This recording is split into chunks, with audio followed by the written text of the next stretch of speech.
유월절은 이스라엘의 최대 명절입니다. 유월절은 이스라엘 자손이 애굽에서 430년 동안 종살이하다가 해방된 것을 기념하는 날입니다. 430년 동안이나 종살이하던 힘없는 민족이 당시 세계 최강대국이었던 애굽에서 해방된 것은 기적 중의 기적입니다. 이스라엘 백성들이 자기들의 힘으로 투쟁해서 해방된 것이 아니라 오직 하나님의 은혜로 애굽에서 나왔습니다. 이스라엘 자손은 유월절날 어린 양을 잡아서 그 피를 문설주와 임방에 바른 다음 장자의 죽음을 면하고 애굽에서 해방되어 나왔습니다. 그로 이스라엘 백성들은 하나님이 명령하신 대로 이날을 여호와의 절기로 삼아 해마다 유월절을 지켰습니다. 독실한 유대인들은 하나님의 성전 있는 예루살렘에 가서 유월절을 보내고 싶어 했습니다. 해마다 유월절이 되면 이스라엘 전국 각지에서 예루살렘으로 사람들이 몰려왔습니다. 심지어는 해외에 흩어져 사는 유대인들도 유월절이 되면 해마다 예루살렘을 찾아왔습니다. 따라서 유월절에는 엄청난 군중이 예루살렘에 몰려들었습니다. 이때는 예루살렘에 약 300만 명이 모여서 그 시내가 북새통이 되곤 했다고 합니다. 예수님도 유월절을 지내기 위해 제자들과 함께 예루살렘에 오셨습니다. 이번 유월절은 예수님에게 마지막 유월절입니다. 왜냐하면 이번 유월절에 예수님이 유월절 어린 양이 되셔서 십자가에서 몸을 찢고 피를 흘려 죽으실 것이기 때문입니다. 종려주일에 예루살렘 성에 입성하신 예수님은 다음날 아침 일찍 예루살렘 성전에 들어가셨습니다. 아버지 집부터 찾아가신 겁니다. 그런데 예수님께서 성전에 들어가 봤더니 거기에 돈 바꾸는 사람들, 비둘기 파는 사람들, 양이나 염소를 파는 사람들이 성전 안에서 매매를 하고 있었습니다. 구약의 제사는 짐승을 잡아서 피를 흘리는 제사입니다. 그런데 멀리 외국에서부터 온 유대인들은 예루살렘까지 그 짐승을 데리고 올 수가 없습니다. 그래서 예루살렘에 와서 희생 제물을 구해야만 합니다. 그러려면 먼저 외국에서 사용하는 그리스 화폐나 로마 화폐를 가진 사람들을 성전에서 통용되는 화폐인 세겔로 바꿔주는 사람이 있어야 합니다. 또 제물로 드릴 짐승을 파는 상인도 있어야 합니다. 그래서 구약시대 때부터 성전 뜰 밖에는 돈 바꾸는 곳이 있었고 짐승을 사고 파는 곳이 있었습니다. 그런데 예수님 당시에는 성전 밖에서만 매매를 해야 되는 상인들이 아예 성전 안으로 들어와서 성전 안에 자리를 잡고 거기에서 돈을 바꿔주고 장사를 했습니다. 대제사장들이 상인들에게 뇌물을 받고 눈 감아준 것입니다. 그러니 하나님께 예배를 드리는 성전이 완전히 시장터로 전락하고 말았습니다. 예수님 시대에 이스라엘의 제사의식이 이렇게까지 부패했습니다. 한쪽에서는 돈 바꾸라고 소리를 지르고 다른 곳에서는 짐승들이 울고 정작 기도하러 성전에 온 사람들은 한쪽 구석으로 밀려나 있었습니다. 하나님의 성전이 너무나 시끄러운 장터가 되고 말았습니다. 그것을 보시고 분노하신 예수님께서 성전 안에서 장사하는 사람들을 다 내쫓으셨습니다. 또 돈 바꾸는 사람들의 상과 비둘기 파는 상인들의 의자를 둘러엎으셨습니다. 예수님은 아무나 물건을 가지고 성전에서 매매하는 것을 허락하지 않으셨습니다. 그리고 말씀하셨습니다. 기록된 바 내 집은 만민이 기도하는 집이라 칭함을 받으리라고 하지 아니하였느냐. 너희는 강도의 소굴을 만들었도다. 대제사장들과 서기관들이 이 소식을 듣고 예수님을 죽일 방법을 찾았습니다. 이거 도저히 안 되겠다. 저 예수라는 자를 살려뒀다가는 더는 우리가 뒷돈을 챙길 수가 없게 되겠구나. 우리의 돈줄이 끊기기 전에 저자의 목숨을 끊어버리자. 그러나 모든 백성이 다 예수님의 가르침을 놀랍게 여김으로 예수님을 두려워했습니다. 오늘날에는 짐승을 잡아서 하나님께 제사를 드리는 성전은 없습니다. 예수님께서 친히 희생제물로 오셔서 십자가에서 단번에 영원한 속죄의 제사를 드리셨으므로 이제 다시는 짐승을 잡아서 피를 흘려 하나님께 제사 드릴 필요가 없습니다. 따라서 이제 더는 짐승을 잡아 피를 흘려 하나님께 제사를 드리는 구약시대의 성전은 없습니다. 예수님께서 십자가에서 우리를 위한 영원한 속죄 제물이 되시고 오순절날 성령이 임하신 후로는 바로 우리가 하나님이 계시는 성전입니다. 고린도전서 3장 16절로 17절에 이렇게 기록되어 있습니다. 너희는 너희가 하나님의 성전인 것과 하나님의 성령이 너희 안에 계시는 것을 알지 못하느냐. 누구든지 하나님의 성전을 더럽히면 하나님이 그 사람을 멸하시리라. 하나님의 성전은 거룩하니 너희도 그러하니라. 여러분 따라해 주랍니다. 우리는 하나님의 성전입니다. 여러분 오늘날은 바로 저와 여러분이 하나님의 성령이 계시는 성전입니다. 구약시대의 성전의 구성은 오늘날 우리 몸의 구성과 똑같습니다. 구약시대의 성전에는 성전 뜰이 있고 안으로 더 들어가면 성소가 있고 성소에서 휘장을 지나서 더 깊이 들어가면 가장 깊은 곳에 지성소가 있었습니다. 사람도 몸이 있고 몸 안에 마음이 있고 마음에서 가장 깊숙이 들어가면 거기에 하나님이 거하시는 영이 있습니다. 그러므로 우리 몸은 성전뜰이요 우리 마음은 성소요 우리 영은 지성소입니다. 2000년 전 예수님께서 성전을 깨끗하게 하신 것처럼 오늘날 우리도 우리 마음 성전을 깨끗하게 해야 합니다. 강도의 소굴이 되게 하거나 새 속으로 가득 찬 마음에는 주님이 들어와 계실 수 없습니다. 많은 사람이 그리스도가 계셔야 될 마음에 세상 것들로 가득 채워놓고 있습니다. 우리는 우리 마음속에는 모든 더러운 것들을 뒤엎고 청소해야 합니다. 우리가 청소해야 될 더러운 것들이 무엇입니까? 우선 육체의 일을 멀리 내쫓아야 합니다. 갈라디아서 5장 19절로 21절에 이렇게 기록되어 있습니다. 육체의 일은 분명하니 곧 음행과 더러운 것과 허색과 우상숭배와 주술과 원수 맺는 것과 분쟁과 시기와 분냄과 당짓는 것과 분열함과 이단과 투기와 술 취함과 방탕함과 또 그와 같은 것들이라 전에 너에게 경계한 것 같이 경계하노니 이런 일을 하는 자들은 하나님의 나라를 유업으로 받지 못할 것이요. 그 다음 하나님보다 자기를 더 사랑하며 돈을 사랑하며 쾌락을 더 사랑하는 마음과 교만과 미움과 무정함을 우리 마음에서 뒤엎어야 됩니다. 디모데후서 3장 1절 5절에 이렇게 기록되어 있습니다. 너는 이것을 알라. 말세에 고통하는 때가 이르러 사람들이 자기를 사랑하며 돈을 사랑하며 자랑하며 교만하며 비방하며 부모를 거역하며 감사하지 아니하며 거룩하지 아니하며 무정하며 원통함을 풀지 아니하며 모함하며 절제하지 못하며 사나우며 선한 것을 좋아하지 아니하며 배신하며 조급하며 자만하며 쾌락 사랑하기를 하나님 사랑하는 것보다 더하며 경건의 모양은 있으나 경건의 능력은 부인하니 이 같은 자들에게서 네가 돌아서라. 그 다음 우리 마음에서 거짓을 쫓아내야 됩니다. 예수님 말씀하셨습니다. 너희는 너희 아비 마귀에게서 났으니 너희 아비의 욕심대로 너희도 행하고자 하느니라. 그는 처음부터 살인한 자요 진리가 그 속에 없으므로 진리에 서지 못하고 거짓을 말할 때마다 제 것으로 말하나니 이는 그가 거짓말쟁이요 거짓의 아비가 되었습니다. 이런 것들을 우리가 청소하지 않고는 결단코 주님이 우리 안에 들어와 계실 수 없습니다. 예수님 말씀하셨습니다. 회개하라 천국이 가까이 왔느니라. 회개란 바로 우리 마음을 청소하는 일입니다. 회개하고 그리스도의 보혈로 우리 마음을 씻어야 비로소 주님이 우리 속에 들어와 계시는 것입니다. 오늘 회개하고 예수님의 보혈로 여러분의 마음을 씻고 모든 세속적이고 더러운 것들을 여러분 마음에서 쫓아내시기를 주님의 이름으로 축원합니다. 예수님은 성전을 깨끗하게 청소하신 후에 말씀하셨습니다. 기록된 바 내 집은 기도하는 집이 되리라 하였거늘 너희는 강도의 소굴을 만들었도다. 여러분 따르셔랍니다. 내 집은 만민이 기도하는 집이라. 이 말씀은 예수님께서 이사야서에 기록된 말씀을 인용하신 겁니다. 이사야 56장 7절에 이렇게 기록되어 있습니다. 내가 곧 그들을 나의 성산으로 인도하여 기도하는 내 집에서 그들을 기쁘게 할 것이며 그들의 번제와 희생을 나의 제단에서 기꺼이 받게 되리니 이는 내 집은 만민이 기도하는 집이라 일컬음이 될 것임이라. 이 말씀은 오늘날 하나님이 거하시는 우리 마음 성전에도 동일하게 적용됩니다.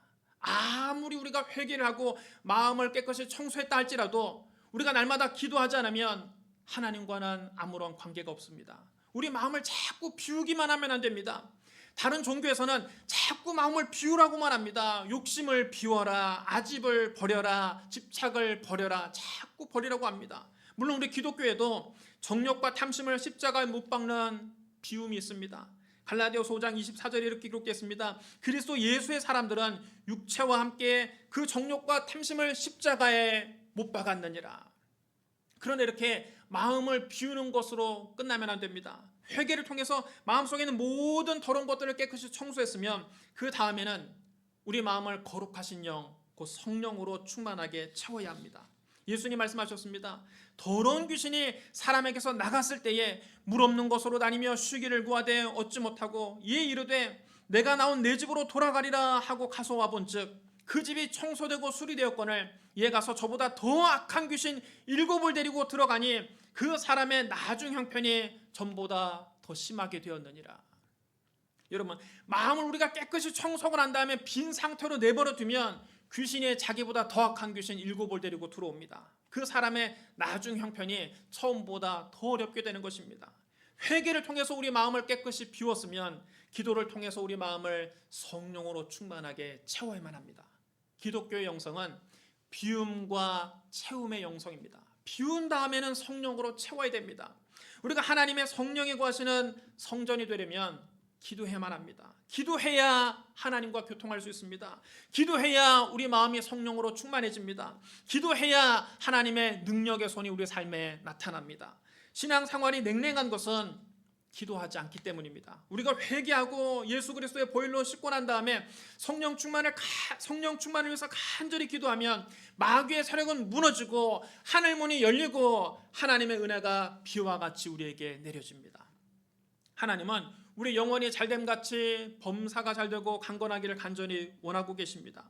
하나님 여러분 삶 속에 크고 은밀한 일을 보여주기를 원하십니다. 그러나 이 모든 일은 우리가 기도할 때만 가능한 것입니다.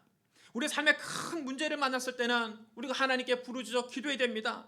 하나님은 말씀하셨습니다. 너는 내게 부르짖으라 내가 내게 응답하겠고 네가 알지 못하는 크고 은밀한 일을 너에게 보이리라. 환난 날에 나를 부르라 내가 너를 건지리니 네가 나를 영화롭게 하리라. 우리가 환난 당할 때는 하나님을 간절히 찾아야 됩니다. 하나님께 부르짖어야 됩니다. 그러면 하나님께서 우리가 알지 못하는 크고 은밀한 방법으로 우리의 문제를 해결해 주시고 우리를 환난에서 건져 주십니다. 성령 받기 위해서도 우리는 기도해야 됩니다. 예수님 말씀하셨습니다. 구하라 그러면 너에게 주실 것이요 찾으라 그러면 찾아낼 것이요 문을 두드리라 그러면 너에게 열릴 것이니 구하는 이마다 받을 것이요 찾는 이는 찾아낼 것이요 두드리는 이에게는 열릴 것이니라. 너희 중에 아버지 된 자로서 누가 아들이 생선을 달라는데 생선 대신에 뱀을 주며 알을 달라는데 전갈을 주겠느냐. 너희가 악할지라도 좋은 것으로 자식에게 줄 줄 알거든 하물며 너희 하늘 아버지께서 구하는 자에게 성령을 주시지 않겠느냐. 믿는 자에게 가장 좋은 것은 바로 성령 충만입니다. 성령 충만해야 우리 마음의 기쁨이 충만합니다. 성령 충만해야 능력 있는 신앙생활을 할 수 있습니다. 성령 충만해야 전도의 열매가 나타납니다. 그런데 성령 충만은 우리가 간절히 구하고 찾고 문을 두드릴 때 얻을 수 있는 것입니다. 우리는 병 낫기 위해서도 하나님께 기도해야 됩니다. 야고보서 5장 16절에 이렇게 기록되어 있습니다. 그러므로 너희 죄를 서로 고백하며 병이 낫기 위하여 서로 기도하라. 의인의 간구는 역사하는 힘이 큼이니라. 여러분 따라해 주셔야 합니다. 병이 낫기를 위하여 서로 기도하라. 성경에는 병이 낫기를 위하여 서로 기도하라고 분명히 명령하고 있습니다. 그런데 어떤 분들은 기도도 해보지 않고 자기의 병을 육체의 가시라고 생각하고 끌어안고 함께 살고 있습니다. 여러분 육체의 가시를 함부로 얘기하지 마십시오. 성경 전체에서 육체의 가지를 가졌던 사람은 사도 바울 한 사람밖에는 없습니다. 하나님은 왜 바울에게 육체의 가시를 주셨을까요? 바울은 셋째 하늘에 올라갔다 온 사람입니다. 그는 신약 성경 13권 이상을 기록한 사람입니다. 그는 너무나 큰 영적인 비밀을 깨달은 사람입니다. 또 하나님께 엄청난 능력을 받은 사람입니다. 바울의 손수건만 가져다가 병자에게 얹어도 병이 깨끗이 나아버렸습니다. 그렇기 때문에 너무 자만하지 않게 하려고 육체의 가시를 그에게 주신 겁니다. 사도 바울이 이렇게 고백했습니다. 여러 계시를 받은 것이 지극히 크므로 너무 자만하지 않게 하시려고 내 육체의 가시 곧 사탄의 사자를 주셨으니 이는 나를 쳐서 너무 자만하지 않게 하려 하심이라. 이런 사도 바울도 자기의 연약함을 고쳐달라고 자기의 육체를 고쳐달라고 하나님께 3번씩이나 간절히 기도했습니다. 바울이 병 고침받기 위해서 처음부터 아예 기도를 안 한 것이 아닙니다. 바울은 자기의 병을 고침받기 위해서 작정하고 3번씩이나 하나님께 간절히 기도했을 때 주님이 이렇게 응답하셨습니다. 내 은혜가 너에게 족하도다. 이는 내 능력이 약한 데서 온전하여짐이라. 주님은 끝내 바울의 병은 고쳐주지 않으셨습니다. 하지만 사도 바울 한 사람을 제외하고 예수님을 만난 모든 병자는 다 고침을 받았습니다. 예수님은 가버나움에서 더러운 귀신 들린 사람을 고쳐주셨습니다. 시몬 베드로 장모의 열병을 고치시고 그 마을의 온갖 병자들을 다 고쳐주셨습니다. 나병 환자도 깨끗하게 하셨습니다. 중풍병자도 고치셨습니다. 안식일에 손 마른 사람을 고쳐주셨습니다. 회당장 야이로의 죽은 딸을 살려내시고 12의 혈루증 앓는 여인은 고치셨습니다. 수로보니게 여인의 딸을 고쳐주셨습니다. 귀먹고 말 더듬는 사람을 고쳐주셨습니다. 귀신 들린 아이를 고쳐주셨습니다. 맹인 바디메오를 고쳐주셨습니다. 심지어는 죽은 지 나흘이나 되어 썩은 냄새가 나는 나사로도 다시 살려주셨습니다. 마태복음 8장 16절로 17절에 이렇게 기록되어 있습니다. 저물매 사람들이 귀신 들린 자를 많이 데리고 예수께 오거늘 예수께서 말씀으로 귀신들을 쫓아내시고 병든 자들을 다 고치시니 이는 선지자 이사야를 통하여 하신 말씀에 우리 연약한 곳을 친히 담당하시고 병을 짊어지셨다함을 이루려 하심이더라. 여러분 따르셔야 합니다. 병든 자들을 다 고치시니, 병든 자들을 다 고치시니, 예수님은 병든 자들을 다 고쳐주셨습니다. 따라서 예수님을 만나고 우리가 병 고침 받는 것은 너무나 흔한 일이고 치료가 거절되는 사례는 극히 예외적인 일입니다. 우리는 주님을 만나고 병을 고침받아야 됩니다. 주님은 우리 병을 고쳐주기를 원하십니다. 한 나병 환자가 예수님 앞에 꿇어 엎드려 간구했습니다. 원하시면 저를 깨끗하게 하실 수 있나이다. 그때 예수님은 고름에 질퍽질퍽한 그의 머리에 주저함 없이 손을 대시며 말씀하셨습니다. 내가 원하노니 깨끗함을 받으라. 우리가 깨끗하게 고침 받는 것이 우리 주님이 원하시는 바입니다. 주님 우리 병을 고치기 위해서 채찍에 맞으셨습니다. 이사야 53장 5절입니다. 그가 찔림은 우리 허물 때문이요 그가 상함은 우리 죄악 때문이라. 그가 징계를 받으면 우리는 평화를 누리고 그가 채찍에 맞음으로 우리는 나음을 받았도다. 예수님 우리의 죄를 용서해 주셨을 뿐만 아니라 우리의 병을 고쳐주셨습니다. 그러므로 주님께 간절히 기도해서 여러분의 병을 고침받으시기를 주님의 이름으로 축복합니다. 우리에게 아무런 문제가 없고 어떤 질병이 없어도 우리는 기도해야 됩니다. 기도는 우리의 필요를 채우는 것 그 이상입니다. 기도는 하나님과의 대화입니다. 자녀가 꼭 뭐가 필요해야만 부모와 대화하는 것은 아닙니다. 자녀가 돈 필요할 때만 부모와 대화를 하는 가정은 문제 있는 가정입니다.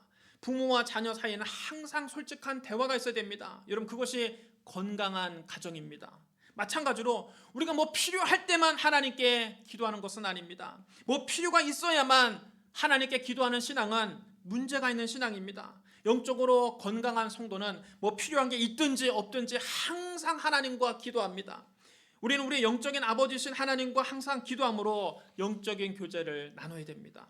에베소서 6장 18절에 이렇게 기록되어 있습니다. 모든 기도와 간구를 하되 항상 성령 안에서 기도하고 이를 위하여 깨어 구하기를 항상 힘쓰며 여러 성도를 위하여 구하라. 여러분 따라해 주셔야 합니다. 항상 성령 안에서 기도하고,